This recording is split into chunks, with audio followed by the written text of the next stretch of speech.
చికిత్స కోసం సంప్రదించండి ఎవిస్ హాస్పిటల్. నమస్కారం. ఎవిస్ హాస్పిటల్ సమర్పించు లీగల్ అడ్వైస్ కార్యక్రమానికి స్వాగతం. నాతో పాటు అడ్వకేట్ వెంకటేశ్వరి గారు ఉన్నారు. నమస్తే అమ్మా. అమ్మ, ఇవాల్టి కేసు పార్వతమ్మది. ఓకే. కొడుకు బాధితురాలనాలా, విధిరాత బాధితురాలనాలా నాకు అర్థం కావట్లేదు. ఆమె చెప్పిన రెండు మాటల్లో గత 1 వీక్ నుంచి ఇక్కడికి వస్తూ ఉంది. డైరెక్ట్గా కూర్చోవడానికి ఇష్టపడట్లేదు. ఫోన్ కాల్ ద్వారా తను అందుబాటులోకి ఉంటుందమ్మా. సరే, తనతో మాట్లాడు. ఎందుకంటే పెద్ద ఆవిడ కూడా కదా. ఎస్.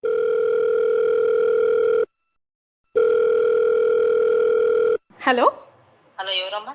నమస్తే అండి, నేను లీగల్ అడ్వైస్ నుంచి కాల్ చేస్తున్నాను, సుమన్ టీవీ. మీరు మొన్న వచ్చారు కదమ్మా, వెంకటేశ్వర గారితో మాట్లాడాలన్నారు కదా. అవునమ్మా. రైట్. అమ్మ నాతో పాటు ఉన్నారు. ప్రాబ్లమ్ని క్లియర్గా డిస్కస్ చేయండి. మీ బాబుతో సమస్య అన్నారు. అవునమ్మా. ఏమైంది? అమ్మా, నా పేరు పార్వతమ్మ. ఓకే. నేను మా ఆయన బాబు ఉండేవారమ్మా. మా ఆయన గవర్నమెంట్ ఎంప్లాయీ. మంచిగా పెంచాము కొడుకునైతే. చదువుకుంటాడు అనుకున్నాం మేము. ఓకే. కానీ వాళ్ళ డాడీ గారభంగా పెంచి డబ్బులు ఇచ్చి వాడిని ఇచ్చేసాడు. వాడు కాలేజీ మానేసి తిరగడం, తాగడం. అతి గారభం వల్ల చెడిపోయారు అంటారు ఒక మాటలో చెప్పాలంటే. అవునమ్మా. అయితే ఏమైంది ఇప్పుడు? ఇప్పుడు వాళ్ళ డాడీ 5 ఏళ్ళు అవుతుందమ్మా, చనిపోయాడు. ఓకే. ఇక్కడ అప్పులు చేశాడు. ఎవరు చేశారు? కొడుకమ్మా. ఓకే. ఆయన చనిపోయిన తర్వాత. ఓకే. వాళ్ళ డాడీ ఉన్నప్పుడు డాడీ ఇచ్చేవాడు, మంచిగా ఇచ్చి డబ్బులు ఇచ్చేసేవాడు. దేనికి డబ్బులు ఇచ్చేవారు? తిరిగేదానికి నేను జాబ్ చేస్తాను, సొంతంగా ఏమో బిజినెస్ పెట్టుకుంటానని చెప్పి వాళ్ళ డాడీతో ఇప్పించుకునేవాడమ్మా. అంటే ఎంత మీ వారు ఏ డిపార్ట్మెంట్ లో చేసేవారు? గవర్నమెంట్ ఎంప్లాయీ అన్నారు కదా. బిహెచ్ఎన్ఎల్ అమ్మా. బిఎస్ఎన్ఎల్ లో పనిచేసేవారు. ఓకే. ఓకే. బిజినెస్ చేస్తానంటే ఏ బిజినెస్ చేస్తానని అనేవాడు? అంటే చెప్పేవాడు కాదమ్మా, చేస్తాను అని ఇప్పించుకునేవాడు. అవును. ఎంత డబ్బు మటుకు ఇచ్చారు మీ వారు?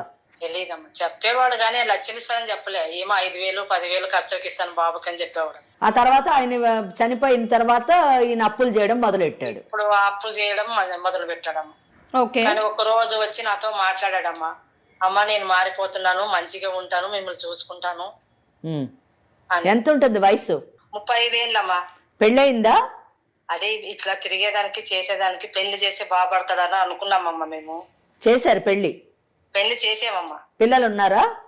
ఒక పాప ఉంది. ఏం ఉద్యోగం చేస్తున్నాడు పెళ్లి చేసే టైంకి? ఇట్లా చేస్తే నా ఫ్యామిలీ ఉంటే మంచిగా ఉంటాడేమో అని. అంటే పెళ్లి చేసే టైంకి ఉద్యోగం లేదు? ఏమి లేదమ్మా, కానీ మారలేదమ్మా వాడు. అదే మొదలు పెట్టాడు. మరి మన కాడ లేదంటే కూడా వేరే కాడ అప్పులు తీసాడు. చేసి ఒక రోజు నా కాడ వచ్చి మాట్లాడాడమ్మా. ఏమని? అమ్మ, నేను మారిపోతున్నాను, నాకు ఫ్యామిలీ ఉంది కదా, మంచిగా చూసుకుంటాను, డాడీ అయితే వెళ్ళిపోయాడు కదా, ఈ ఇల్లు ఉంది కదా మనకి, ఇల్లు తాకట్టు పెట్టి అప్పులన్నీ కట్టేస్తానమ్మా అన్నాడు. సరేలే, కొడుకే కదా, మారుతాడేమో, మంచిగా ఉంటాడేమో, చూసుకుంటాడేమో అని అనుకున్నామమ్మా. సరే నాన్న, మారిపోయా కదా, మంచిగా చూసుకో అని చెప్పాను. మరి ఇట్లా అప్పులు ఉన్నాయమ్మా, నాకు ఇల్లు ఉంది కదా, తాకట్టు పెడతాను అని చెప్పాడమ్మా. అది అడిగేసాడు కదా, ఇచ్చేసాను, అప్పులన్నీ కట్టేసానమ్మా నేను అని చెప్పాడమ్మా. కట్టుకున్నానని సంతోషంగా ఉన్నామమ్మా. 10 రోజుల తర్వాత కొడుకు యాక్సిడెంట్ లో చనిపోయాడమ్మా. అయ్యో రామా. కొడుకు కార్యక్రమంలో ఉన్నామమ్మా మేము. కానీ ఒక ఆయన వచ్చి ఇల్లు ఖాళీ చేయాలని చెప్పాడమ్మా. ఎందుకు? కొడుకు ఆ ఇల్లు అమ్మేసి వాళ్ళకి అప్పులు పెట్టాడంట. అయ్యయ్యో. తర్వాత ఏమైంది?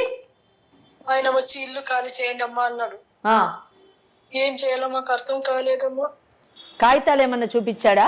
చూపించాడమ్మా. ఏం కాగితాలు చూపించాడు? ఇట్లా డబ్బులు తీసుకున్నానని చూపించారమ్మా. డబ్బులు తీసుకున్న కాగితాలు. ఓకే. అంటే అప్పులాగా తీసుకున్నాడా, ఇల్లే అమ్మేశాడా? అప్పులాగా తీసుకుని వాళ్ళ ఇల్లు తర్వాత తీసుకున్నాడు. ఇప్పుడు ఇంతగా మీరు ఆ ఇంట్లో ఉన్నారా, బయట ఉన్నారా? ఇంట్లోనే ఉన్నామమ్మా. ఇంట్లోనే ఉన్నారు. ఇప్పుడు ఏంటి పరిస్థితి? ఇల్లు అమ్మింది మాకు తెలియదమ్మా. ఇల్లు అమ్మేసి మీకు తెలియకుండా అప్పులు కట్టాడు. అవునమ్మా. కట్ చేసి 10 రోజులకు చనిపోయాడు. ఇప్పుడు ఏమంటున్నాడు వచ్చిన ఆయన? ఇల్లు ఖాళీ చేయాలని చెప్తున్నాడమ్మా. అతని పేరేంటమ్మా? సుబ్బరాజమ్మా. మీరు ఇక్కడికి ఎందుకు వచ్చారు? సడన్ గా ఇల్లు ఖాళీ చేయమంటే నేను మా కోడలు మనవరాలు ఎక్కడికి వెళ్ళాలమ్మా, రోడ్డు మీద పడతామమ్మా మేము. ఇప్పుడు ఆయన వచ్చేమో ఇల్లు ఖాళీ చేయమని చెప్తున్నాడు. మాకు మీరే ఏమన్నా కొంచెం హెల్ప్ చేయాలమ్మా. అందుకే వచ్చామమ్మా మీ కాటికి. ఎంత టైం ఇచ్చారు మీకు ఖాళీ చేయడానికి? నెల రోజులు అంటున్నాడమ్మా. నెల రోజులు. చాలా ఇదొక నిజం చెప్పాలంటే ఒక కొత్త కేసు, కొత్త కోణంలో చూడాల్సినటువంటి కేసు అని చెప్పాలి. ఒకటి పిల్లల పెంపకం అంటే జనరల్గా మాట్లాడుకుంటే పిల్లల్ని ఏ విధంగా పెంచాలి అన్నది ఈ కేసులో మనము తెలుసుకోవాల్సినటువంటి విషయం. ఎందుకంటే ఉన్న ఒక కొడుకుని మితిమీరినటువంటి ప్రేమతోని పెంచి ఆ ప్రేమ ఎంత మటుకు వెళ్ళిందంటే అడిగినప్పుడల్లా తండ్రి డబ్బిస్తూ పోయాడు. ఏదో కొత్త బిజినెస్ పెడతాడు, వ్యాపారం చేస్తాను. ఏం వ్యాపారం చేయాలనుకుంటున్నాడు, ఆ వ్యాపారానికి ఎంత కావాలి, ఒకవేళ ఇచ్చినటువంటి డబ్బు సద్వినియోగం అయిందా లేదా అనేటటువంటి విషయాన్ని వీళ్ళు గమనించలేదు. ఇది మొదటి విషయం. రెండో విషయం ఏంటంటే పార్వతమ్మ గారిని ఎంత డబ్బు ఇచ్చారు అని అడిగాను నేను. అడిగితే ఏమోనమ్మా నాకు తెలియదు, నాకు అవగాహన. అంటే తల్లి కూడా నిజం చెప్పాలంటే ఉన్నది ఒకడే కొడుకు, ఆ ఒక కొడుకు మీద తల్లి నిజానికి ఒక నిఘా పెట్టాలి, తండ్రి ఒక క్రమశిక్షణతో పెంచాలి, ప్రేమనివ్వాలి. కానీ మితిమీరినటువంటి డబ్బునిచ్చి చెడు వ్యసనాలకు లోనయ్యేటట్టుగా పిల్లవాడిని పెంచడం ఇక్కడ చాలా దురదృష్టకరమైనటువంటి విషయం. తన బాధ్యత కూడా తీసుకోలేనటువంటి పరిస్థితిలో ఆయనకు పెళ్లి చేయడం ఎంత దురదృష్టకరం అండి. అంటే ఇంకొక అమ్మాయి గొంతు కోసారు, ఆయనకు మళ్ళీ ఒక కూతురు, మళ్ళీ ఆ అమ్మాయి భవిష్యత్తు ఆలోచించండి ఎంత దురదృష్టం. అంటే పెళ్లి చేసేటప్పుడు ఆలోచించాలి, ఆ తర్వాత కూతురు పుట్టింది. ఇంకా మూడో అంశం వచ్చేసరికి ఎప్పుడైతే భర్త చనిపోయాడో ఆ భర్త చనిపోయిన తర్వాత అయినా ఈ పిల్లవాడికి బుద్ధి వచ్చి నా తల్లి ఉంది, నా భార్య ఉంది, నా కూతురు ఉంది, ముగ్గురు ఆడవాళ్ళు, వీళ్ళని పోషించాలి అనేటటువంటి ఆలోచన కలిగేటట్టుగా చేయకుండా ఆ ఇల్లు ఏదో ఉంది, ఆ ఇల్లుని నేను తాకట్టు పెట్టుకుంటానంటే తల్లి ఏమనకుండా ఏం ఆలోచించకుండా ఆ ఇల్లుని తాకట్టు పెట్టుకోమని చెప్పడం. అమ్మ పార్వతమ్మ, తాకట్టు పెట్టుకోవడానికి ఇల్లు ఇచ్చారు కదా, సంతకాలు ఏమన్నా పెట్టారా మీరు? పెట్టలేదమ్మా. ఏం పెట్టలేదు మీరు, రైట్. ఎంత మటుకు మరి వీళ్ళకి మనము న్యాయం చేయగలము, మరి వీళ్ళకి రక్షణ కలిగించగలము, లేదా సలహా ఇవ్వగలము, సూచన ఇవ్వగలము అన్న విషయం మనము ఎవరైతే ఎవరు సుబ్బరాజు అని చెప్పింది ఆవిడ, ఆ సుబ్బరాజుతో ఒక్కసారి మాట్లాడి పరిస్థితి ఏంటి. ఎందుకంటే ఈ కేసులోని చట్టపరంగా సూచన సలహా ఇవ్వడానికి నాకు సరైనటువంటి క్లారిటీ అయితే రాలేదండి. అంటే ఏంటంటే అమ్మేశాడు అని సుబ్బరాజు వచ్చి చెప్పారు అని అంటున్నారు. అమ్మేడు అంటే కాగితాలు ఏమన్నా చూపించారా అమ్మా అని అడిగితే ఏం కాగితాలు చూపించారు అంటే అప్పు తీసుకున్నటువంటి కాగితాలు చూపించారు అని చెప్తున్నారు ఆవిడ. మరి ఆ కాగితాలతో పాటు అమ్మినట్టుగా సేల్ డీడ్ ఏమన్నా ఉందా? సేల్ డీడ్ ఉంటే మరి ఎలాగది రిజిస్ట్రేషన్ అయింది? ఒకవేళ అయి ఉంటే ఏంటి దాని మీద మనం తీసుకోవాల్సినటువంటి పరిష్కారము? ఇవన్నీ కూడా మనము కనుక్కుంటేనే మనకు తెలుస్తుంది. ఎందుకంటే ఆవిడ పెద్ద ఆవిడ, మరి ఆవిడకి ఎంత మటుకు దీనిపైన అవగాహన ఉందో మనకు తెలియదు. కాబట్టి ఒక్కసారి మనము ఆ సుబ్బరాజు గారితో మాట్లాడదాము, దాన్ని బట్టి మనకు ఒక క్లారిటీ వస్తుంది. అమ్మ నంబర్ చెప్పండి అమ్మా. 91 ఓకే 08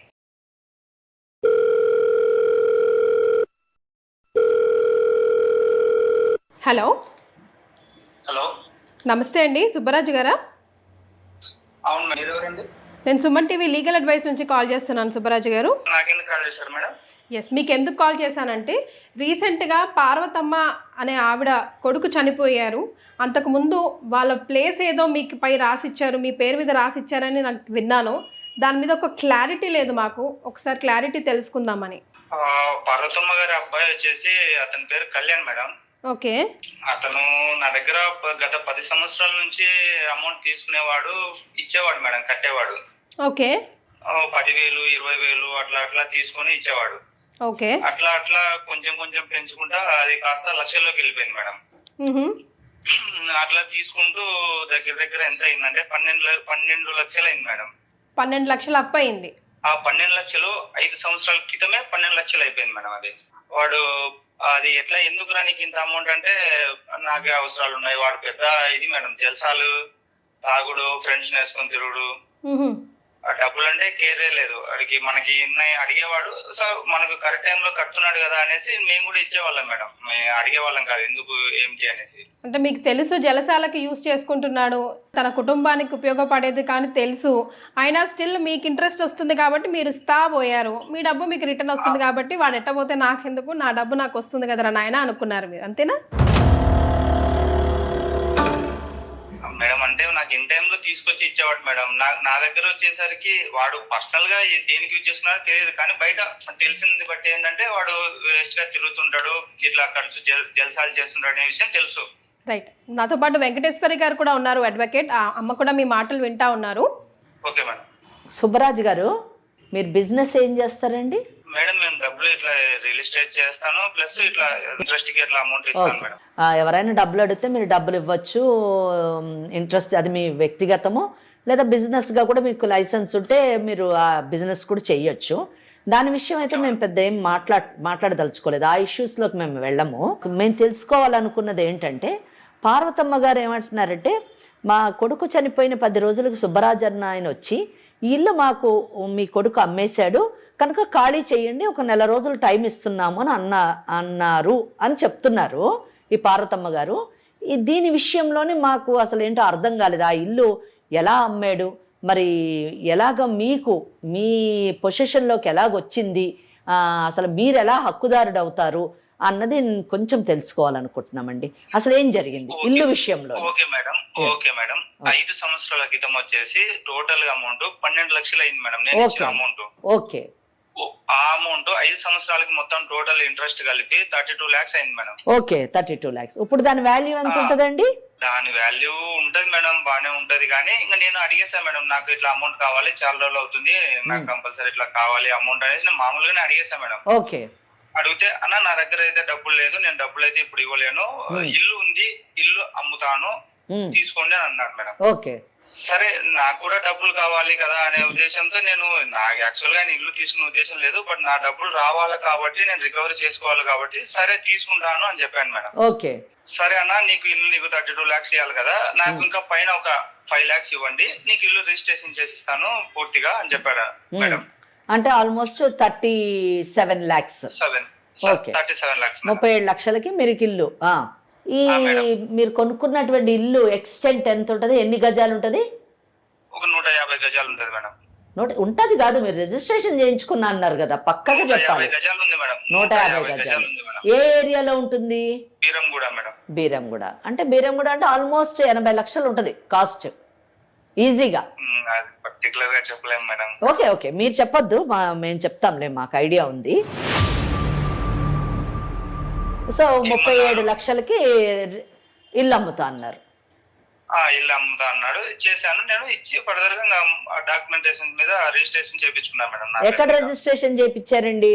మేడం SRO లో చేయించాను మేడం. ఓకే. చేయించిన తర్వాత ఒక 1 month టైం అడిగాడు మేడం. ఇల్లు మేము వేరే చూసుకోవాలి, ఖాళీ చేయాలంటే 1 month తర్వాత ఖాళీ చేస్తాము అని చెప్పాడు మేడం. సరే అనేసి సరే అన్నాను మేడం. సరే 1 month కదా, సరే ఓకే అని చెప్పేసాను మేడం.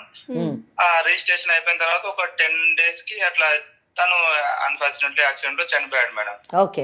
చనిపోయిన తర్వాత ఇంకా వెంటనే వెళ్ళి అడిగితే బాగోదు కదా, వాళ్ళ చావు బాధలు వాళ్ళు ఉంటారు అనేసి ఇంకా ఒక 1 week తర్వాత 1 week 10 days తర్వాత వెళ్ళాం మేడం.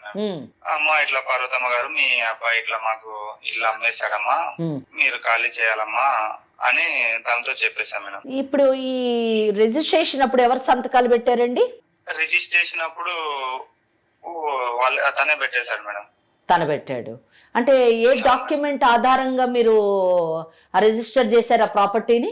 డాక్యుమెంట్ ఆధారంగా అంటే నేను అంటే మేడం, వాళ్ళు ఆ ప్రాపర్టీనా మేడం, అంటే లింక్ డాక్యుమెంట్ ఉంటది కదా, ఇండివిజువల్ హౌస్ మేడం, ఆయన పేరు మీద ఉంది అనేసి చేసి ఇచ్చాడు మేడం. ఆయన పేరు మీద ఉన్నట్టు ఏమన్నా డాక్యుమెంట్ చూపించాడా? రిజిస్ట్రేషన్ ఆఫీస్ లో ఉందా, మీరు చూసారా? ఇంకా అది చేసి ఇచ్చేసాడు మేడం. ఇంకా ఆయన చేసి ఇచ్చాడా, మీరు చేయించారా? ఆయనే చేసి ఇచ్చాడు మేడం. ఎలా చేస్తారు, మీరు వెళ్ళలేదా? ఎవరి పేరు మీద చేయించారు? నా పేరు మీద చేశారు మేడం. మరి మీరు పేరు మీద చేసినప్పుడు మీరు వెళ్ళి ఉంటారు కదా రిజిస్ట్రేషన్ ఆఫీస్ కి. అవును మేడం, వెళ్ళాను. మరి ఆయన ఎలా చేయిస్తాడు? సేల్ డీడ్ మీ దగ్గర ఉందా అండి ఇప్పుడు? ఉంది మేడం. మీరు సేల్ డీడ్ తీసుకొని మీరు ఒక్కసారి సుమన్ టీవీ ఛానల్ కి రావాలండి. మీకు బాగా తెలుసు ఆ ప్రాపర్టీ రిజిస్టర్ కాలేదు, మీ పేరు మీద కాలేదు. ఎస్ సుబ్బరాజు గారు, అనవసరమైన క్రిమినల్ కేసెస్ లో పడద్దు మీరు. వినండి ఫస్ట్ వినండి. 2 issues. ఒకటి, ఆ ప్రాపర్టీ మీ పేరు మీద రిజిస్ట్రేషన్ కాలేదు. ఒకవేళ రిజిస్ట్రేషన్ అయ్యి ఉంటే మీరు ఫ్రాడ్ ప్లే చేశారు. ఆ ఫ్రాడ్ కింద చీటింగ్ కేసులో పడతారు మీరు. ఒకవేళ రిజిస్ట్రేషన్ అయితే అది క్యాన్సిలేషన్ అవుతుంది. ప్లస్ మీరు చీటింగ్ చేశారు కాబట్టి, లేదా ఏమైనా సంతకాలు ఫోర్జరీ చేస్తుంటే ఫోర్జరీ కేసులో కూడా మీరు పడతారు. Without link document. Simple Subbaraj గారు, ఈ కేసులోని ఆస్తి మీరు ఏ ఇల్లు అయితే ఇప్పుడు కబ్జా చేద్దాం అనుకుంటున్నారో ఆ ఇల్లు అబ్బాయి పేరేంటి, కళ్యాణి వాళ్ళ నాన్నగారిది. అది ఆయన స్వార్జితం. ఆయన మరణించిన తర్వాత ఇమ్మీడియట్ గా పార్వతమ్మ గారు వస్తారు ఆ స్టెప్ లోని, తర్వాత కళ్యాణ్ వస్తాడు, ఇద్దరు వస్తారు. పార్వతమ్మ గారి సంతకం లేకుండా ప్రాపర్టీ ఎట్లా రిజిస్టర్ అవుతుంది? ఒకవేళ పార్వతమ్మ గారు లేకుండా ఆ ప్రాపర్టీ రిజిస్టర్ కావాలంటే పార్వతమ్మ గారు ముందు ఆ ప్రాపర్టీని కొడుకు పేరు మీద రాసేయాలి. ఐదర్ విల్ డీడ్ అన్న చేయాలి, సేల్ డీడ్ అన్న చేయాలి, లేదా గిఫ్ట్ డీడ్ అన్న చేయాలి. ఈ డాక్యుమెంట్, ఈ లింక్ డాక్యుమెంట్ మీద మాత్రమే మీకు రిజిస్ట్రేషన్ అవుతుంది. కనుక సంథింగ్ ఫ్రాడ్ ఇందులో జరిగింది. ఆ ఫ్రాడ్ ఏంటో మాకు తెలుసు. ఒకవేళ డాక్యుమెంట్ కానీ రిజిస్టర్ అయ్యి ఉంటే క్యాన్సిలేషన్కి పెట్టిస్తాం పార్వతమ్మ గారితోని. మీరు 80 లక్షలు, ఆల్మోస్ట్ 80 నుంచి ₹1,00,00,000 ఉన్నటువంటి ఆస్తిని 37 లక్షలకి ఫ్రాడ్ డాక్యుమెంట్స్ క్రియేట్ చేసి కొట్టేయాలంటే చూస్తూ ఎవరు ఊరుకోరు. నేను మర్యాదగా చెప్తున్నాను సుబ్బరాజు గారు, మీరు సుమన్ టీవీ ఛానల్కి రండి, డాక్యుమెంట్ తీసుకొని రండి. ఉంటే ఆ డాక్యుమెంట్లో ఏమి తప్పిదం జరిగిందో చూస్తాను నేను. లేదు డాక్యుమెంట్ లేకపోతే నిజాన్ని ఒప్పుకోండి, సెటిల్మెంట్ చేద్దాము. సెటిల్మెంట్ చేసి మీ అప్పే కదా కావాలి. మీ అప్పు 12 లక్షలు అన్నారు, 12 లక్షల నుంచి 32 లక్షలు ఇంట్రెస్ట్ చేశారు. కనుక ఆ డబ్బు అయితే వీళ్ళు చేర్చలేరు. ప్రాపర్టీని మీకు ఇప్పించడానికి ట్రై చేస్తాం. బ్యాలెన్స్ అమౌంట్ వాళ్ళకి ఇవ్వండి, ప్రాపర్టీ తీసుకోండి. ఈ కేసులు అయ్యేంత మటుకు ఇంజెక్షన్ తీసుకుంటామో వాళ్ళు ఆ ప్రాపర్టీలోనే ఉంటారు, ప్రాపర్టీ నుంచి కదలరు. ఆలోచించుకోండి, సెటిల్మెంట్ చేసుకోండి, మీడియేషన్కి రండి. అసలు ఫస్ట్ ఆఫ్ ఆల్ ఇందాక మేడం అన్నట్టు అటువంటి వాడికి మీరు డబ్బులే ఇవ్వకూడదు. ఏం చూసి ఇచ్చారండి? వాడికి జాబ్ లేదు, ఏమీ లేదు. 3 ఆడవాళ్ళు బిక్కుబిక్కుమంటూ ఉన్నారు అంటే మీరు మొదటి నుంచి ఆ ఇల్లు కొట్టేయడానికి సిద్ధంగా ఉన్నారన్నమాట. Please don't do this. ఎక్కడో చోట న్యాయం జరుగుతుంది, అర్థమైందా? ఏ దిక్కు లేని వాళ్ళకి చట్టం అంటూ ఒక దిక్కు ఉంది, అది మర్చిపోకండి. మీరు చెప్పండి, రిజిస్ట్రేషన్ అయిందా లేదా మీరు చెప్పండి. మీ చేతిలో సేల్ డీడ్ ఉందా? మేడం రిజిస్ట్రేషన్ అయింది మేడం, నా డబ్బులు నాకు ఇప్పించండి. లేదంటే రిజిస్ట్రేషన్ ఎట్లా అవుతుంది అని అడుగుతున్నా నేను. పార్వతమ్మ గారు వచ్చి సంతకం పెట్టారా? పార్వతమ్మ గారు పెట్టలేదు మేడం, కానీ వాళ్ళ అబ్బాయి పెట్టి ఎట్లా చేస్తాడు? అబ్బాయిది కాదు ప్రాపర్టీ, అబ్బాయిది కాదు ప్రాపర్టీ. మీరు రియల్ ఎస్టేట్ బిజినెస్ చేస్తానంటున్నారు, ఇంట్రెస్ట్ బిజినెస్ చేస్తానంటున్నారు. ఫస్ట్ ఆఫ్ ఆల్ మీకు ఇంట్రెస్ట్ బిజినెస్ చేయడానికి లైసెన్స్ ఉందా అండి? నా లైసెన్స్ ఉన్నాయి, అన్ని ఉన్నాయి మేడం. సరే ఓకే, మీరు రియల్ ఎస్టేట్ బిజినెస్ చేస్తున్నారు కదా, ఎట్లా మీకు రిజిస్ట్రేషన్ అవుతుందండి? ఆ అబ్బాయి ప్రాపర్టీ ఏం చేయమంటారు చెప్పండి? కోర్టుకు వెళ్ళమంటారా, లేకపోతే మీరు సెటిల్మెంట్ చేసుకుంటారా? మా దగ్గర కూడా వద్దు, మా దగ్గర కూడా రావద్దు. మీరే ఎక్కడైనా కూర్చొని పెద్దల మధ్య కూర్చొని మీరు పార్వతమ్మ కూర్చొని సెటిల్ చేసుకోండి. మేడం ఈ కేసులు ఈ గొడవలు ఎందుకు లేండి మేడం? ఏం చేద్దాం మరి? అదే మేడం మీ దగ్గరకు వచ్చి సెటిల్మెంట్ చేసుకుందాం అనుకుంటున్నాం మేడం. నా దగ్గరకు రాని అవసరం లేదు, కానీ మీరు సెటిల్మెంట్ ఎక్కడ కూర్చొని చేసుకున్నా పర్వాలేదు, కానీ రీజనబుల్ సెటిల్మెంట్ కావాలి. అంతేగాని మీరు ఇచ్చిన డబ్బుకి వడ్డీ మీద వడ్డీ, వడ్డీ మీద వడ్డీ, చక్కెర వడ్డీలు వేసేసి 100% నేను చెప్పగలను మీకు లైసెన్స్ లేదు ఇంట్రెస్ట్ బిజినెస్ చేయడానికి. లైసెన్స్ ఉంటే నేను అడుగుతున్నాను, ఏదండి మీ బ్యానర్? ఏ బ్యానర్ మీద మీరు ఇంట్రెస్ట్ బిజినెస్ చేస్తున్నారు?